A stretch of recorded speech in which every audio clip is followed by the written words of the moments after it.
galera, vamos continuar aqui nossa revisão Enem. Vamos fazer mais umas questões aqui de ondulatória e de eletromagnetismo, beleza? Vamos começar por essa questão aqui, 117, de ondulatória. Seguinte, o sonorizador é um dispositivo físico implantado sobre a superfície de uma rodovia de modo que provoque uma trepidação e ruído quando dá passagem de um veículo sobre ele, alertando para uma situação atípica à frente, como obras, pedágios ou travessia de pedestres. Ao passar sobre os sonorizadores, a suspensão do veículo sofre vibrações que produzem ondas sonoras, resultando em um barulho peculiar. Considere um veículo que passe com velocidade constante igual a 108 km/h sobre um sonorizador, cujas faixas são separadas por uma distância de 8 centímetros. A frequência de vibração do automóvel percebida pelo condutor durante a passagem nesse sonorizador é mais próxima de... Tá aí querendo saber a frequência do automóvel, né? Esse sonorizador vocês conhecem, né? Sonorizador, vocês estão lá na BR e aí lá perto das cidadezinhas pequenas lá do Goiás, eles têm uns sonorizadores, que é quando ele passa em cima, ele faz um barulhão. Vou desenhar ele aqui para vocês verem mais ou menos como é que ele funciona. Aqui tem o que a gente chama de sonorizador da pista. Esse carro vai passar e aí conforme ele vai passando, como ele falou lá no texto, as suspensões do carro elas vão vibrar e vão formar aí umas que a gente chama aí de ondas sonoras, né? Então vai ter um som associado aí na passagem do veículo, ok? Vou dar uma ampliada nisso aqui para a gente pensar esse sonorizador como se fosse uma onda mesmo, né? E ele falou que a distância entre duas faixas do sonorizador, entre duas faixas do sonorizador era de 8 centímetros. O que seria isso? Esse daqui, vamos lembrar lá da nossa ondulatória, ele é o próprio comprimento de onda. É o famoso lambda, né? Esse daqui é o comprimento da onda, lá do sonorizador. Comprimento de onda lambda. 8 centímetros, vou colocar aqui ele 0,08 metros, só porque a gente vai relacionar ali. Ok, é o seguinte, quando o carrinho ele passar aqui com uma velocidade de 108 km/h, o que vai acontecer? Ele vai produzir esse som, né? E aí ele quer saber qual é a frequência, né, com que as ondas vão vibrar aqui, tanto no veículo como depois para se propagar para o som. Seguinte, velocidade, comprimento de onda e frequência me dá essa equação aqui, ó. Isso aqui vocês conhecem. Velocidade da onda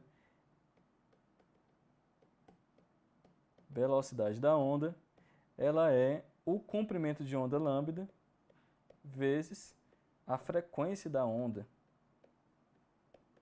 Estou aqui enfatizando que é para onda. Beleza? É a famosa equação fundamental aí da ondulatória. Se a gente quer saber então a frequência, então ficou fácil. Vamos só pegar a velocidade e transformar esse 108 km/h em metros por segundo. Vamos dividir o quê? Dividir por 3,6, né? Pega aí, é no braço. Enem, lembra aí, Enem não tem calculadora. 108 dividido por 3,6, faz no braço aí que eu já fiz em casa, vai dar 30 metros por segundo. Beleza? Então vamos pegar, substituir lá em cima. Deixa eu trocar de cor aqui só para organizar. 30 metros por segundo vai ser igual ao comprimento de onda, lá 0,08 metros, vezes frequência da onda, né? Então, se eu pegar e isolar a frequência, eu tenho que pegar 30 e dividir por 0,08. De novo, o Enem é no braço, né? Pega lá 300, divide por 0,08, vai dar um trabalhozinho, mas aí 375. A unidade, fiz em casa, mas vocês fazem aí no bração. 375 Hz, tá? Quando você tem aqui a velocidade da onda em metros por segundo, o comprimento da onda em metros, você tem que ter a frequência aqui em alguma coisa por segundo, né? Como se fosse o inverso do segundo. O que é o inverso do segundo? Hertz, né? Só para lembrar que também que a frequência é o inverso do período. Beleza? Moleza. Moleza porque ele dá dois dados aqui, ó. Ele dá a velocidade, dá uma distância aqui, que a gente analisou aqui como sendo comprimento de onda.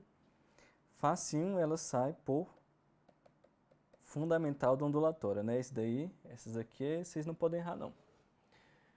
Beleza? Vamos para a próxima? Vamos chegar aqui em assuntos do terceiro ano. Vamos entrar aí no eletromagnetismo, tá? A prova do Enem, ela tem muita parte da eletrodinâmica, né? Então, circuito, resistência, potência elétrica vai cair com certeza, né? E aí, de vez em quando, uma ou outra tem essa parte do magnetismo, né? Que a gente vai analisar aqui essa questão como um todo, né? Ok? Vamos ler juntos.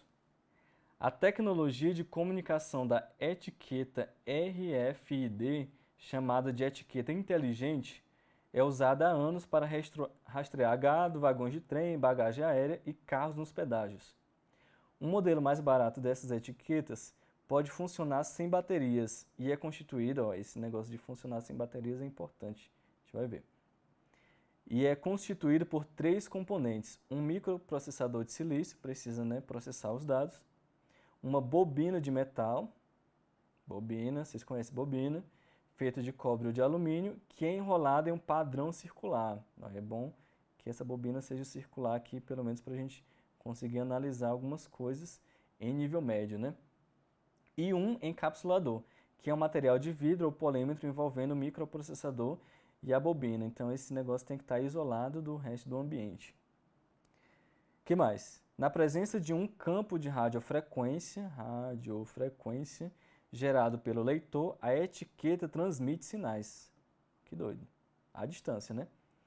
A distância de leitura é determinada pelo tamanho da bobina e pela potência da onda de rádio emitida pelo leitor. Muita coisa, vamos ver. A etiqueta funciona sem pilhas porque o campo. Tá? Ele quer saber por que uma coisa funciona sem pilhas e ele quer associar algum campo, né? Se a gente está falando de eletromagnetismo, esse campo, ou ele é o campo elétrico, ou ele é o campo magnético, né? Ok, vamos analisar aqui. Seria o campo elétrico da onda de rádio, agita elétrons na bobina, elétrico da onda de rádio cria uma tensão na bobina, magnético da onda de rádio induz corrente na bobina, magnético da onda de rádio aquece os fios da bobina, magnético da onda de rádio diminui a ressonância do interior da bobina. Tem várias possibilidades aqui, a gente vai analisar a física disso aqui. Aí eu vou puxar a física do nosso amigo Faraday. Vamos lembrar aí da lei de Faraday. O que é a lei de Faraday? Vamos lembrar lá do experimento. Ele dava lá uma bateria, um enrolamentozinho aqui, e aí ele colocava um anel metálico aqui, um outro enrolamento sem pilha. Ó, esse daqui é um enrolamento sem pilha. Né? Pilha tem nesse. Essa pilha ela faz o quê? Passar uma corrente. Essa corrente, ao ela girar aqui dentro dessa bobina, ela vai criar um campo magnético. Eu vou trocar a cor. Ela vai criar um campo magnético meio perpendicular aqui. Imagina que ele está entrando na tela aí. Ou ele está entrando ou ele está saindo. Depende aí do sentido da corrente, né? Para a gente não vai importar se ele está entrando ou saindo. Então, para que eu não fale besteira para vocês, eu vou colocar com duas setinhas, né? Dependendo que ele está entrando ou saindo, vai existir o que a gente chama de campo magnético. E esse campo magnético ele vai induzir passagem de corrente aqui nesse outro fio. Olha que doido. Sem ter bateria, né? Então é o que a gente chama aí da lei de indução, né? Essa aqui é o que a gente chama de indução eletromagnética. E aqui a gente já responde a questão. Lei de Faraday, indução eletromagnética. Para um circuito funcionar sem pilha, ele precisa ter um campo magnético associado que induza uma corrente nele, próximo a ele, né? Então tá aqui na letra D, magnético da onda de rádio. Aqui opa, aqui, letra D. Tá doidão? Magnético da onda de rádio induz corrente na bobina. Letra C. Mas agora, vamos pensar, eu queria abrir um pouco aqui a lei de Faraday para a gente pensar também em um detalhe que a gente está falando aqui de campo elétrico, campo magnético, só que aqui no texto ele está falando de onda de radiofrequência. O que tem a ver onda de radiofrequência com campo elétrico e campo magnético? É que a onda eletromagnética, lembra lá, a onda eletromagnética, que no caso é a onda de radiofrequência, ela é um parzinho de onda elétrica, vou chamar isso aqui de elétrica, com a magnética, né? A magnética eu vou desenhar ela meio tortinha aqui, porque na verdade elas são perpendiculares, né? E no plano a gente não consegue desenhar elas aqui. Então a onda eletromagnética ela tem tanto o campo elétrico como o campo magnético. Então por isso que lá nas alternativas ele fala sobre campo elétrico, campo magnético e tudo. Ok? Só que para essa lei de Faraday funcionar, esse campo magnético, né, ele tem que ter intensidade variável. Por que variável? Porque lá, se a gente matematizar ali a lei de Faraday, ela vai ficar o seguinte.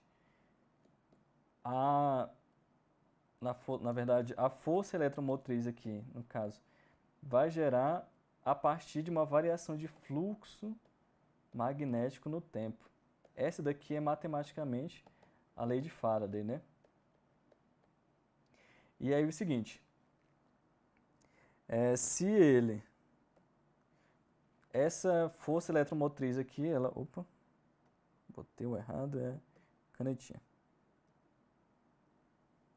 Essa força eletromotriz aqui, ela vai dar corrente, né? Lembra lá que no circuito é igual a RI.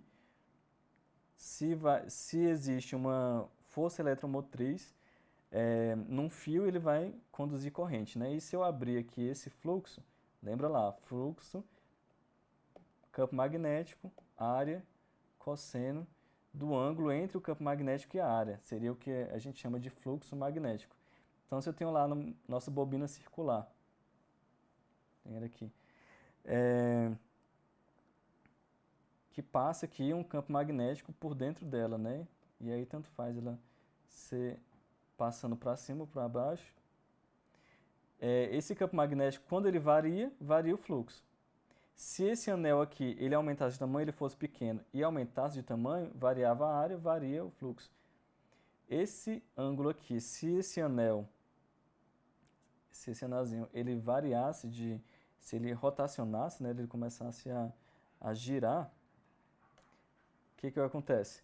Ele vai criar uma variação de fluxo também. Então, quando eu vario tanto o campo magnético, como a área, como o ângulo, os três vão criar essa corrente variável aqui. Beleza? Por isso, então, que essa lei de Faraday, essa equação é tão importante para explicar o fenômeno da indução eletromagnética. Beleza? Abri um pouco mais daqui porque geralmente é um fenômeno que cai aí nas provas e é um pouco enigmático, né? Como é que funciona essa questão da onda eletromagnética e da própria indução eletromagnética. Beleza? Mas está aí, letra C, magnético da onda de rádio induz a corrente na bobina. Ok? Tá. Uma respiração para a gente ir um pouco aí para resistores, né? Como eu falei, essa questão lá do eletromagnetismo, ela é uma questão mais completa e o que sempre cai no Enem? Resistores, potência elétrica, então todos os dispositivos elétricos, essa parte da eletrodinâmica, ela cai muito no Enem.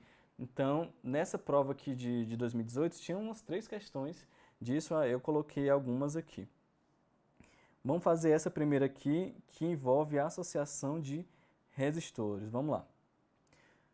Muitos smartphones e tablets não precisam mais de teclas, uma vez que todos os comandos podem ser dados ao se pressionar a própria tela. Inicialmente, essa tecnologia foi proporcionada por meio das telas resistivas, formando basicamente por 2 camadas de material condutor transparente, que não se encostam até que alguém as pressione, modificando a resistência total do circuito. de acordo com o ponto onde ocorre o toque. A imagem é uma simplificação do circuito formado pelas placas, em que A e B representam pontos onde o circuito pode ser fechado por meio do toque. Então aqui nessa imagem aqui da esquerda, você está vendo aí o dedinho apertando aí a tela do touchscreen, né, do celular, por exemplo. Na hora que ele aperta, ele liga alguns resistores, né, e aqui do lado a gente tem esse circuito, né. Então a bateria lá do smartphone, ela vai dar uma energia aqui para dar corrente para o circuito, e esse circuito ele é normalmente aberto, tá? Então na hora que eu aperto esse ponto A ou aperto o ponto B, ele vai fechar esse circuito ou aqui, dependendo aí do exercício, né? Vamos ver o que ele quer aqui embaixo. Qual é a resistência equivalente no circuito provocada por um toque que fecha o circuito no ponto A? Então, o ponto B vai continuar aberto e esse ponto A vai ser fechado, ó. Então, essa resistência aqui de cima do ponto A, ela vai valer. Então, eu vou pegar esse circuito aqui, eu vou redesenhar ele aqui. Tá aí a nossa bateria, com uma certa força eletromotriz, um resistor de 4K, outro resistor aqui de 4K, e eles estão fechados aqui, porque alguém apertou lá o ponto A, e existe um resistor de 4K, né, todos eles 4K ohms, né? Deixa eu colocar 4K ohms aqui para fechar o circuito. Professor, cadê o resistor daqui? Ele está aberto, né? Então ele não funciona, não passa corrente por ele. Então ele não passa corrente por ele ali, então a gente não vai analisar. Ele quer saber a resistência equivalente nesse circuito aqui. Ora, vamos lembrar, existe dois tipos de básicos aí de associação de resistores. Tem a série e o paralelo, né? Na série, quando a gente tem um resistor no mesmo fio que o outro, passando a mesma corrente, esse resistor R1 e esse resistor R2 faz com que a resistência equivalente desse circuito ali seja R1 mais R2. Beleza? Se eles estiverem em série. Se eles estiverem em paralelo, o que acontece? Esse resistor R1 e o resistor R2, a corrente deles vão ser divididas, mas ainda assim eles vão estar entre os mesmos pontos, né? Eles têm o que a gente chama a mesma diferença de potencial, mesmo U, né? Então, nesse caso aqui, para a gente achar o inverso da resistência equivalente, ela é 1 sobre R1 mais 1 sobre R2. Se forem mais, aí tem mais 1 sobre R3, mais 1 sobre R4, tal. Agora, isso daqui é o que a gente tem aqui na teoria. Vou jogar uns bizus aqui para vocês. Se a gente tiver apenas 2, a gente pode fazer a resistência equivalente assim. R1 vezes R2 sobre R1 mais R2. Produto sobre a soma. Professor, como é que você sabe isso? Faz aqui, ó. Faz o MMC dessa expressão aqui, que você vai chegar nessa daqui. Por que é mais fácil? Porque fazer fração é mais difícil, né? Soma de fração, a gente faz o quê? É melhor a gente multiplicar eles e dividir pela soma. Só que o segundo bizu é o seguinte. Aqui é o caso de dois resistores, né? Deixa eu colocar a legenda aqui para vocês. Dois resistores, tem essa formulinha aqui embaixo. Agora, se eles forem resistores iguais, né? Tanto faz ser 2 ou 3 ou 4, enfim, resistores iguais, a resistência equivalente vai ser o próprio valor da resistência sobre o número de resistores, né? Aqui é a resistência e aqui é o número de resistores. Então, se eles forem iguais, é só fazer essa divisão. Olha, a nossa coincidência aqui é que eles são o quê? Iguais, né? 4K com 4K em paralelo, a gente tem o seguinte, eu vou chamar essa resistência aqui de REC1, resistência equivalente 1. Seria pegar a resistência que é 4K ohms e dividir por 2, né? São dois resistores? Então, REC1 dá 2 kΩ. Beleza? Só entre esses dois aqui de cima, só entre esses dois aqui de cima. Agora, a equivalência desses dois, ele está em série com o de baixo. Eu vou até, ó, reescrever nosso circuito só para vocês conseguirem ver. Ó, tem 2 k ohms ali. Opa. Olha o spoiler. 4 k ohms aqui embaixo. Ele fecha esse circuito aqui, né? Esses 2 caras aqui, eles estão o quê? Em série, né? Se eles estão em série, a resistência equivalente, vou chamar de total, ela vai ser a soma. 2 mais 4, 6 kΩ. Beleza? Então, na verdade, esse circuito aqui, que ele parecia ser uma coisa mais difícil, ele virou um circuito de paralelo com um circuito de série. Aqui a gente fez um paralelo e uma série, totalizando lá os 6 kΩ lá da letra C. Né? Só 6 kΩ, vocês sabem que são 6.000 ohms, né? Cada quilo é 1.000 ohms. Beleza? Tranquilinho? Vamos fazer mais uma. Dei aquele spoiler de que a gente tem muita associação de resistores, tem muita potência elétrica também. E potência elétrica geralmente vem com o quê? Essa tabelinha, né? Vamos ler. Alguns peixes, como o poraquê, a enguia elétrica da Amazônia, podem produzir uma corrente elétrica quando se encontram em perigo. Um poraquê de 1 metro de comprimento, em perigo, produz uma corrente em torno de 2 amperes e uma voltagem de 600 volts. Tá? Então, vou anotar aqui. Corrente. Corrente a gente usa a letra I, né? Que é a intensidade de corrente. 2 amperes.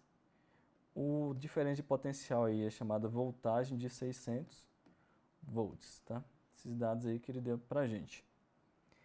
O quadro representa a potência aproximada de equipamentos elétricos. Então, a potência de exaustor, 150, computador, 300, aspirador de pó, 600, parará. O equipamento elétrico que tem potência similar àquela produzida por esse peixe é... Então é o seguinte, aqui em cima nesse texto a gente tem as informações do peixe.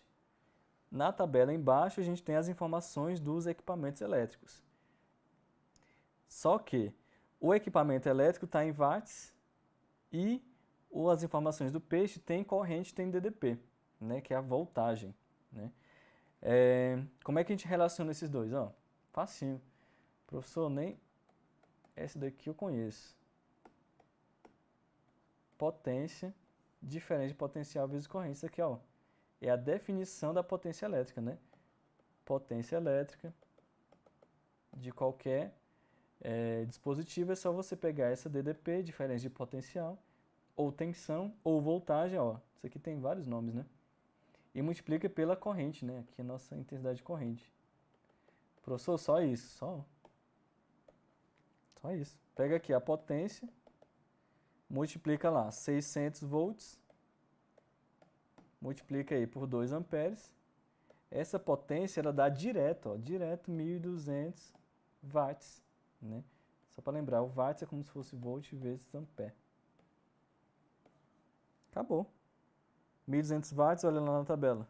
Churrasqueira elétrica. Então esse choque desse peixe aí, ó, do poraquê é o mesmo choque que você pega lá se for da churrasqueira elétrica, né?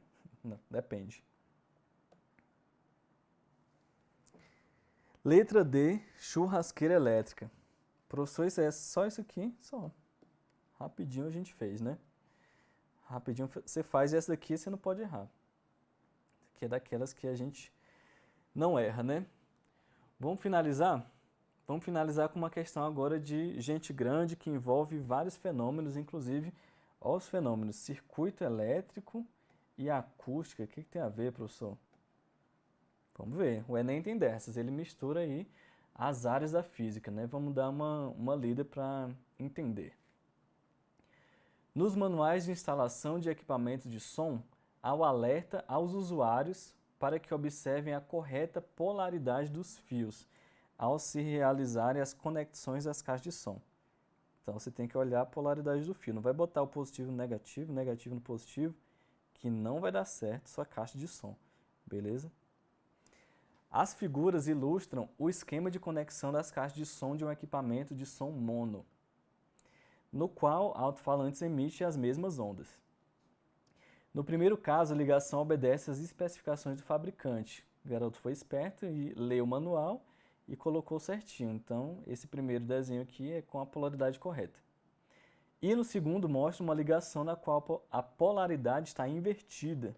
Ó, então aqui tem aí a polaridade invertida. Esse daqui vai ter problema, com certeza. A gente vai analisar ali as alternativas para ver qual problema vai acontecer. Vamos pensar, se aqui a gente tem nosso equipamento de som,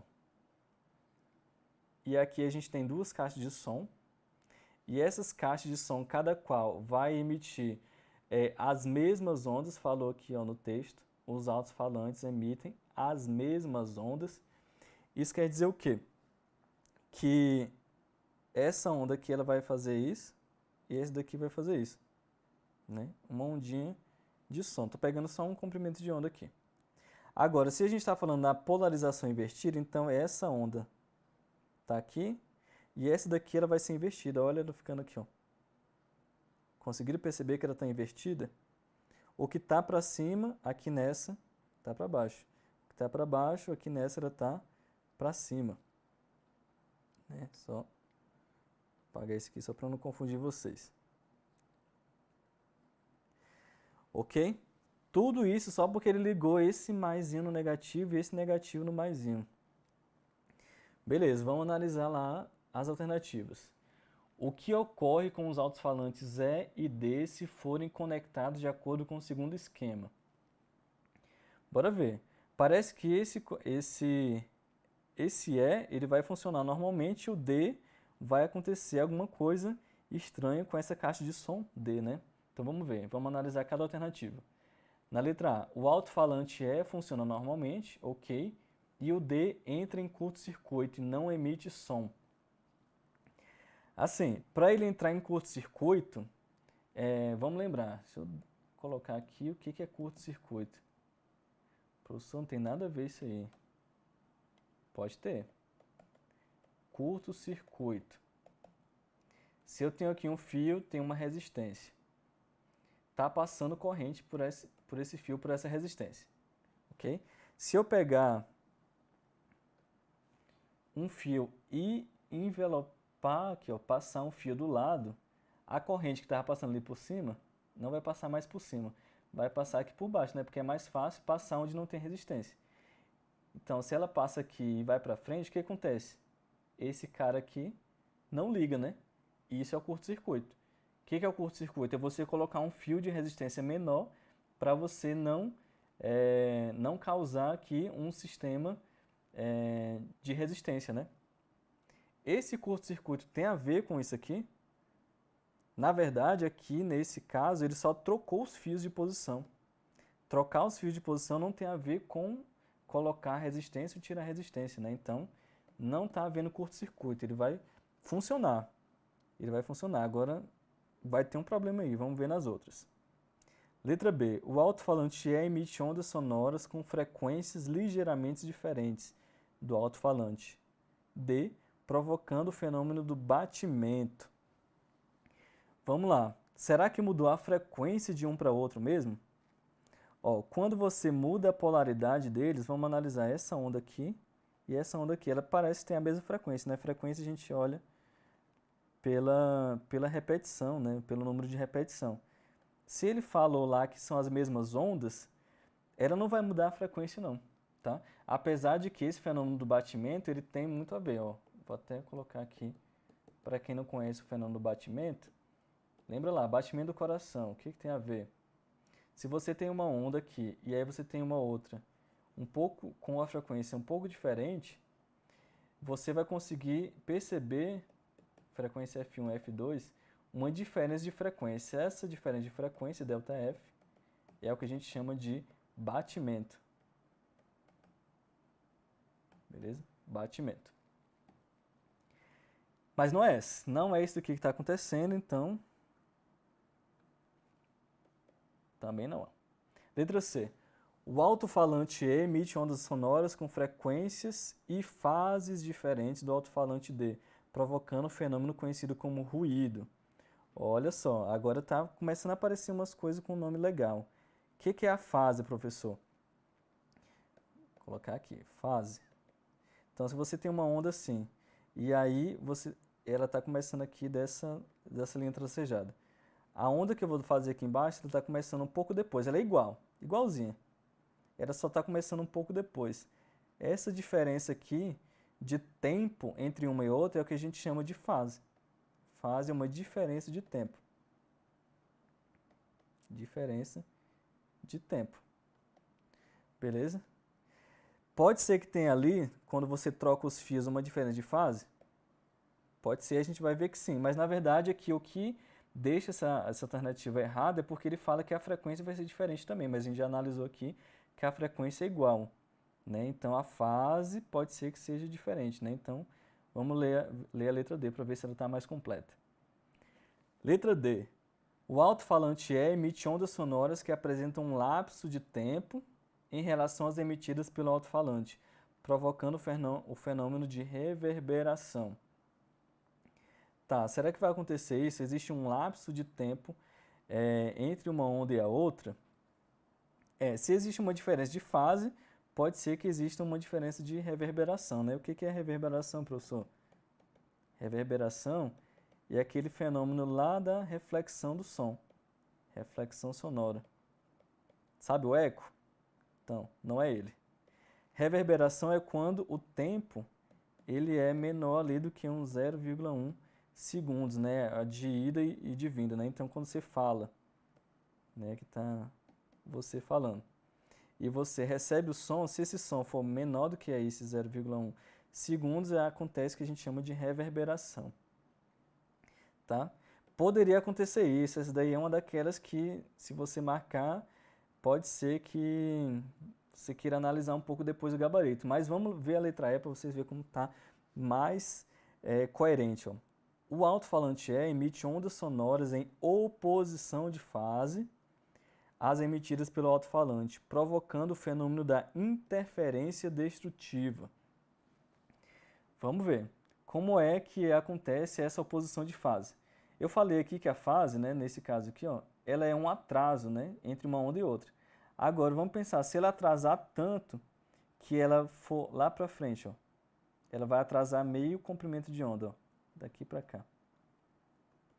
Quando ela atrasa meio, a parte anterior dela era voltando, né, ó, era para baixo. Agora, compara essa de cima com essa de baixo aqui. Elas estão em oposição de fase. E o que acontece? Quando elas estão em oposição de fase, vou até marcar já aqui, acontece o fenômeno aqui, interferência destrutiva. Então, o que vai acontecer? Se você tem lá uma caixa de som e uma outra que você plugou errado, se você estiver na mesma distância entre a caixa que você plugou certo e a caixa que você plugou errada, você não vai ouvir o que tem lá, se o som for o mesmo, né? Se a onda for a mesma, né? Com a mesma frequência, a mesma amplitude, elas vão estar em oposição de fase, porque você ligou o positivo no negativo. E aí, na mesma posição, elas vão, se uma está subindo ao mesmo tempo que a outra está descendo, se você soma as duas, dá zero. Então, você não está escutando nada. Acontece o que a gente chama aí de interferência destrutiva. Rabisquei bastante aí essa questão, mas é porque era legal a gente falar sobre todos esses fenômenos aí da acústica, né? Em um exercício só a gente fez toda essa revisão. Beleza? É isso, vamos finalizar por aqui. Tá aí meus muito obrigados, bons estudos para vocês. Vocês vão ter uma excelente prova aí. E é na tranquilidade.